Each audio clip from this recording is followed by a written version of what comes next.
नमस्कार। प्रदेशको ताजा खबरहरूको सँगालो प्रदेश समाचारमा यहाँहरूलाई स्वागत छ। म लीला केसी। प्रदेश समाचार सुरु गरौँ अहिलेसम्मका मुख्य समाचारबाट। माघे संक्रान्तिको अवसरमा देशभरका नदी तलाउमा स्नान गर्नेको बिहानैदेखि घुइँचो, संक्रमणको जोखिमका कारण रेडेमा न्यून संख्यामा भक्तजन सहभागी। थारू समुदायमा माघी पर्वको विशेष रौनक, दाङ, कैलाली लगायतका जिल्लामा मगौटा नृत्यसँगै थारू संस्कृति झल्काउने विभिन्न कार्यक्रम बनिँदै।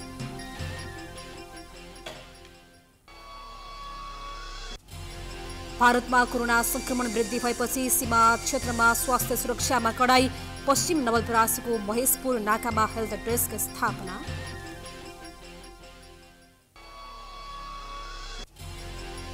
र कपिलवस्तुको कृष्णनगर नाका भएर दिनहुँ भारतबाट आउने नेपालीको संख्यामा वृद्धि, होल्डिङ सेन्टर निर्माण नहुँदा संक्रमित व्यवस्थापनमा चुनौती।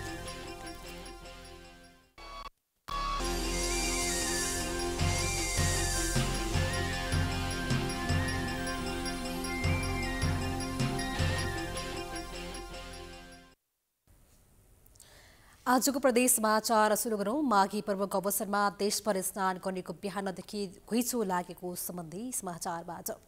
महाकाली नदीमा माघे संक्रान्तिको अवसरमा मकर स्नान गर्नेहरूको बिहानदेखि भिडभाड लागेको छ। हरेक वर्ष माघ 1 गते महाकाली नदी किनार हरिहर स्नान घाटमा स्नान गर्नेको भिड लाग्ने गरेको छ।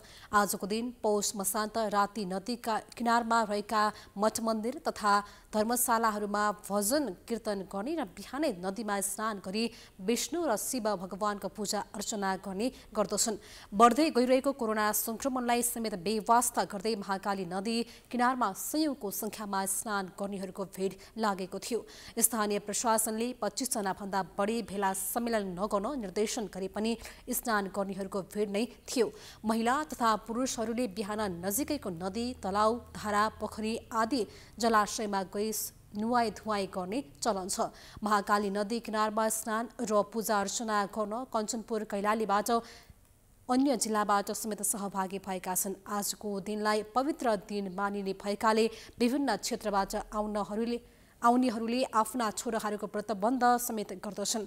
महाकाली नदीसँगै जिल्लाका अन्य ठूला नदीमा स्नान गर्ने र विभिन्न मठ मन्दिरमा पूजा अर्चना गर्नेहरूको बिहान भिड लाग्ने गर्दछ।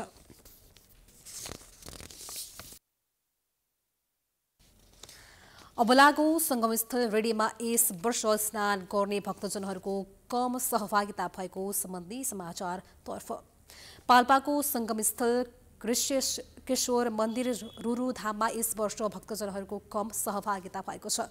कोरोना महामारीका कारण कुनै पनि औपचारिक कार्यक्रम नहुँदा गत वर्षको तुलनामा कम संख्यामा भक्तजनहरू रेडीमा स्नान गर्ने तथा मेला भर्न गएका छन्। काली गण्डकी स्नान गरी दान दक्षिणा गर्नेहरूको रुरु क्षेत्रमा मेला लागेको छ। सूर्य धनु राशिबाट मकर राशिमा प्रवेश गर्ने भएकाले यस पर्वलाई मकर संक्रान्ति पनि भनिन्छ। सौरमानको गणना बमोजिम आजदेखि 6 महिनासम्म सूर्य उत्तरायणमा प्रवेश गर्ने र धार्मिक मान्यता अनुसार सूर्य उत्तरायण भएको समय यज्ञ, दान आदि धार्मिक विधिका लागि शुभ मानिने भएकोले शुभ कर्महरू पनि यसै बेला गर्ने परम्परा रहेको छ। पाल्पा, गुल्मी र स्याङ्जाको संगमस्थल रेडेमा बिहानैदेखि स्नान गर्नेहरूको घुइँचो थियो। आजको दिनमा भक्तजनहरू नदी, तलाउ, त्रिवेणी कुण्ड तथा जलाशयमा मकर स्नान गर्ने चलन छ। स्नान, दान तथा पूजा गरिएपछि आफ्नो घरमा तिलको लड्डु, तरुल, घिउ, चाकु, खिचडी, सेलरोटी लगायतका परिकार खाने चलन छ। स्थानीय प्रशासनले कोरोनाका कारण देखाउँदै 25 जना भन्दा बढी भेला हुन रोक लगाएका कारण रेडी मेलामा भक्तजनहरूको कमी देखिएको हो। रेडीमा स्नान गर्नका लागि पाल्पा, गुल्मी, स्याङ्जा, नवलपरासी, रूपन्देही, कपिलवस्तु, अर्घाखाँची, कास्की तथा अन्य जिल्लाबाट समेत भक्तजनहरू जाने गर्दछन्। अबलागो सुदूरपश्चिम प्रदेशको पहाडी जिल्ला डोटीमा माघी पर्व मनाएको सम्बन्धी समाचारतर्फ। डोजी लगायत सुदूरपश्चिमका पहाडी जिल्लामा पनि माघी पर्व धुमधामका साथ मनाइँदैछ। सूर्य धनु राशिबाट मकर राशिमा प्रवेश गर्ने संक्रान्ति भएकाले माघ 1 गतेलाई मकर संक्रान्ति भनिन्छ। माघ 1 गतेदेखि उत्तरायण सुरु हुने भएकाले दिनभन्दा रात छोटो हुँदै जान्छन्। तराईवासीले माघ 1 लाई नहान अर्थात् नुहाउने पर्वका रूपमा मनाउने पनि गर्दछन्। बिहानै तीर्थस्थलमा गई स्नान गरेर तिल दान गर्नाले सुन दान गरे सरहको पुण्य प्राप्त हुने धार्मिक विश्वास रहेको छ। धर्मसिन्धुमा माघ 1 मा घिउ, चाकु, तिलका परिकार, खिचडी खाने चलन छ।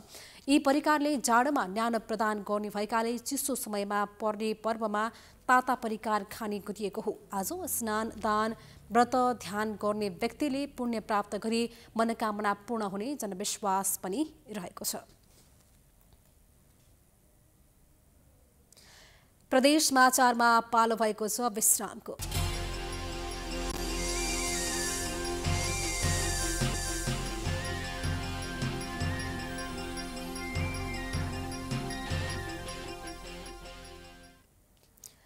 विश्रामपछि स्वागत छ। अब बाँकी समाचार।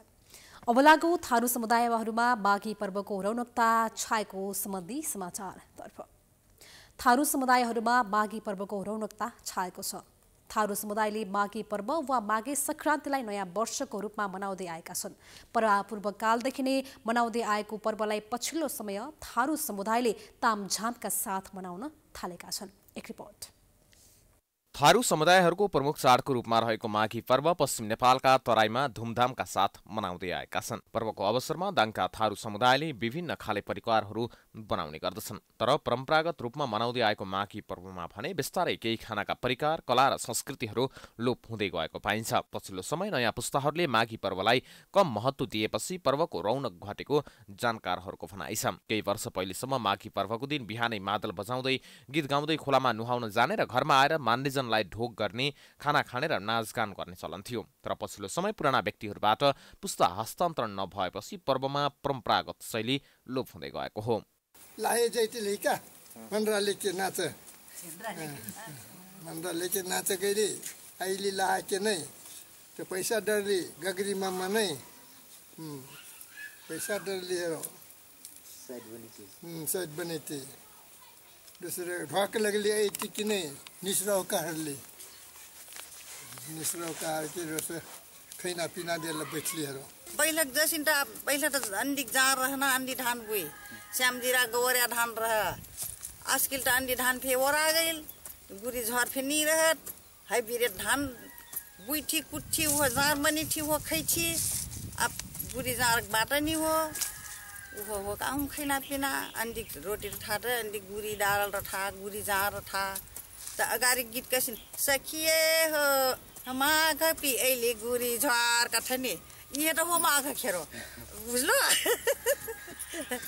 माघीको दोस्रो दिन आफ्ना चेलीबेटीहरूको घरमा पुगेर निस्रेउ दिने गर्दछन्। पहिले चेलीबेटीहरूलाई ढकियाभरि चामल तथा तरकारीहरू दिइन्थ्यो, तर अहिले सरसामानको रूपमा पैसा दिइन्छ। माघी पर्वमा खानाको रूपमा विशेष गरेर सुँगुरको मासु, आलु, घुइयाँ, तरुल, साग, मुला, सिन्की, रोटी, सुकेको माछा, ढिग्री आदि परिकारहरू बनाइने गरिन्छ। थारू समुदायमा रहेको महाटावा प्रथा, जसलाई थारू अगुवा पनि भन्ने गरिन्छ, गाउँमा माघी पर्वलाई नाचगान गरी महोत्सवको रूपमा मनाउने गर्दथे। तर पछिल्लो समय सबै हराउँदै गएको छ।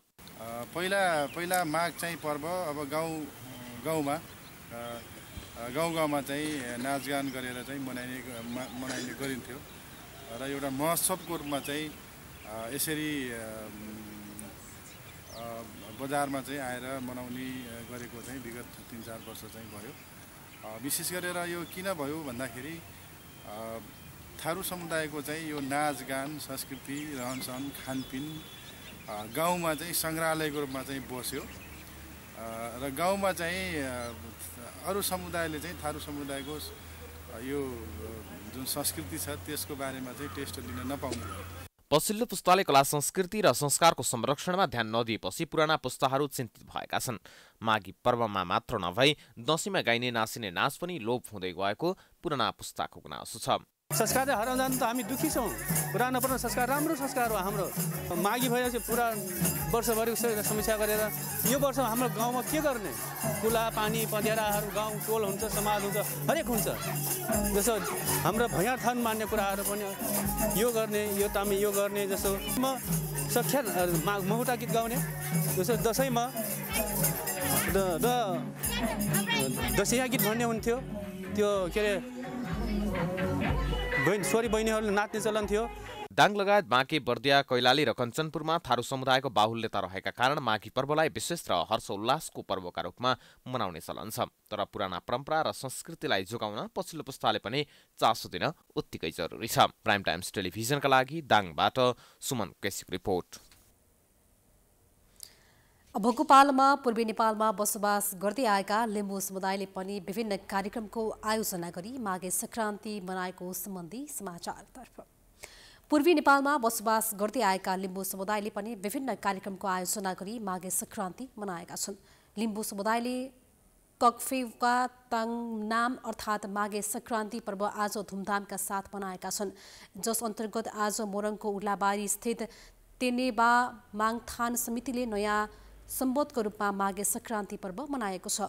यसले तङ्बे 5082 अर्थात् नयाँ वर्षको सुरुवातमा चाँप, पैयुँ लगायतका वनस्पति फुलेपछि वसन्त सुरुको आगमनको सङ्केत गर्छ। यो दिनलाई लिम्बू समुदायले माछा मासुभन्दा पनि कन्दमूल खाएर मनाउने प्रचलन छ। पूर्वको तेह्रथुम, धनकुटा, सङ्खुवासभा, ताप्लेजुङ, पाँचथर, इलाम, झापा, मोरङ, सुनसरी लगायत जिल्ला तथा विभिन्न मुलुकमा लिम्बू समुदाय बसोबास गर्दै आएका छन्। प्रदेश समाचारमा पुनः पालो भएको छ विश्रामको।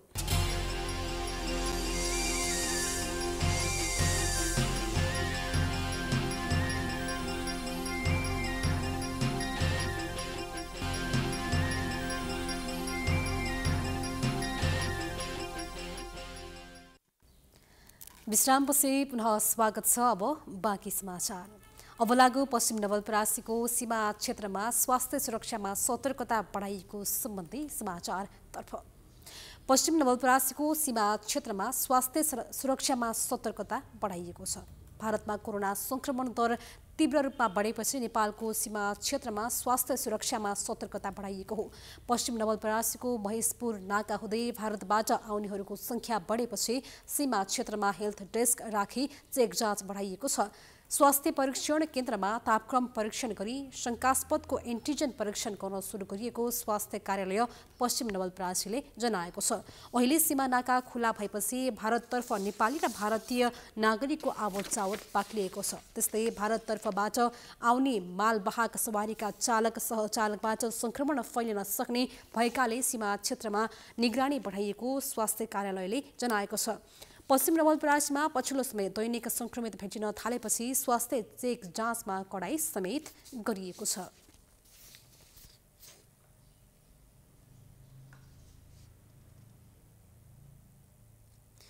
अन्तमा कपिलवस्तुको कृष्णनगर नाकामा निर्माणाधीन अवस्थामा भएका होल्डिङ सेन्टर अलपत्र परेको सम्बन्धी समाचार। कपिलवस्तुको कृष्णनगर नाकामा निर्माणाधीन अवस्थामा भएको होल्डिङ सेन्टरको निर्माण कार्य पूरा नहुँदा संक्रमित व्यवस्थापनमा समस्या भएको छ। भारतमा कोरोना संक्रमण दर तीव्र रूपमा बढेपछि रोजगारीका लागि भारत गएका नेपालीहरू स्वदेश फर्कन थालेका छन्।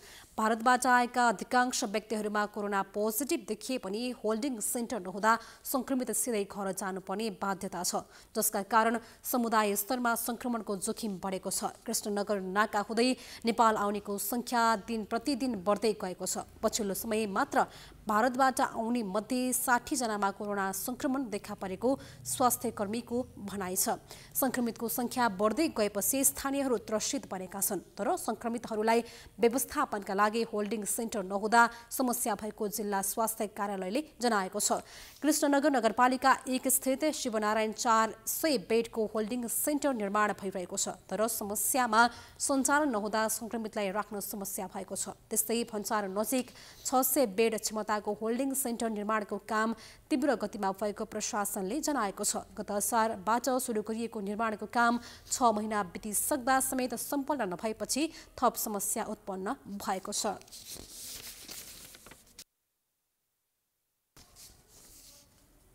हामी प्रदेश समाचारको अन्त्यमा आइपुगेका छौं। जाँदा जाँदै प्रमुख समाचार पुनः एकपटक। माघे संक्रान्तिको अवसरमा देशभरका नदी तलाउमा स्नान गर्नेको बिहानैदेखि घुइँचो, संक्रमणको जोखिमका कारण ऋणीमा न्यून संख्यामा भक्तजन सहभागी। थारू समुदायमा माघी पर्वको विशेष रौनक दाङ कैलाली लगायतका जिल्लामा मघौटा नृत्यसँगै थारू संस्कृति झल्काउने विभिन्न कार्यक्रम गरिँदै।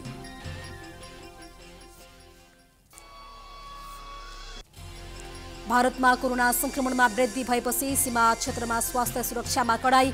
पश्चिम नवलपरासीको महेशपुर नाकामा हेल्थ डेस्क स्थापना।